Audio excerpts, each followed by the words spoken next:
बाफना से देगलू नाका और हैदरबाग इलाकों में नाजायज़ कब्जात को हटाया गया, जिससे इलाके में कुछ देर के लिए बेचैनी फैल गई। नांदेड़ में नाजायज़ कब्जों को हटाने की मुहिम जोरों पर है। बल्दिया उज़्मा की एक टीम ने रईस पाशा की सरबराही में बाफना से हैदरबाग तक नाजायज़ कब्जों को हटाया। देगलू नाके पर नाजायज़ कब्जात हटाने की इस कार्रवाई के दौरान अवाम का हुजूम जमा हो गया। बल्दिया उज़्मा के अफसरों ने काजी सईद की निगरानी में पुलिस अहलकारों की मदद से कार्रवाई को अंजाम दिया। देगलू नाके पर दुकानों के सामने किए गए नाजायज़ कब्जों को हटा दिया गया। मीडिया नुमाइंदों से बात करते हुए रईस पाशा ने कहा कि कार्रवाई के बाद दोबारा कब्जा कर लेने की शिकायत सामने आती रही है, इसलिए इनका कहना है कि अपनी मिल्कियत से ज़्यादा अराजी पर कब्जा करने वालों के खिलाफ दिन और रात किसी भी वक्त कार्रवाई की जाएगी।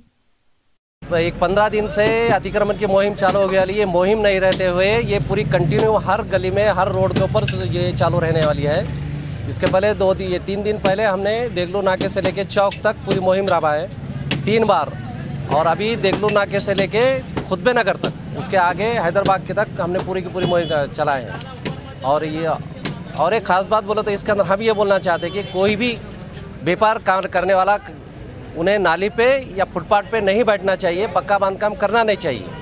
और ये मुहिम नहीं रहते हुए ये अतिक्रमण निकालने की जिम्मेदारी हमारे पर है, और माननीय आयुक्त महोदय के निर्देश के ऊपर हम ये पूरा काम कर रहे हैं। ये कंटिन्यू कार्य चालू होने वाली है, और हम बोल के नहीं, सुबह 7 बजे 8 बजे भी आएंगे और रात के 8 बजे 7 बजे से भी कार्रवाई चालू रहेंगी हमारी। ऐसा नहीं है कि एक बार जाने के बाद हम 2 महीने 3 महीने नहीं आएंगे। अब जैसा कि देख लो, आपने देखा था कि हैदरबाग से लेकर चौक तक हमने जब पहली बार कार्रवाई किए थे तो वो टाइम पे हमने 3 दिन के बाद फिर वही रिपीट हम आए थे। कुछ लोग और जैसे तैसे बैठ गए थे, अब नहीं है। तो जैसा कि हम इधर आ गए कि आज आएंगे तो हम ज़रूर 2 से 3 दिन के बाद, ये अब सुबह नहीं, हम अब ऐलान करना चाहते हैं कि हम शाम में भी इधर का कार्रवाई करेंगे।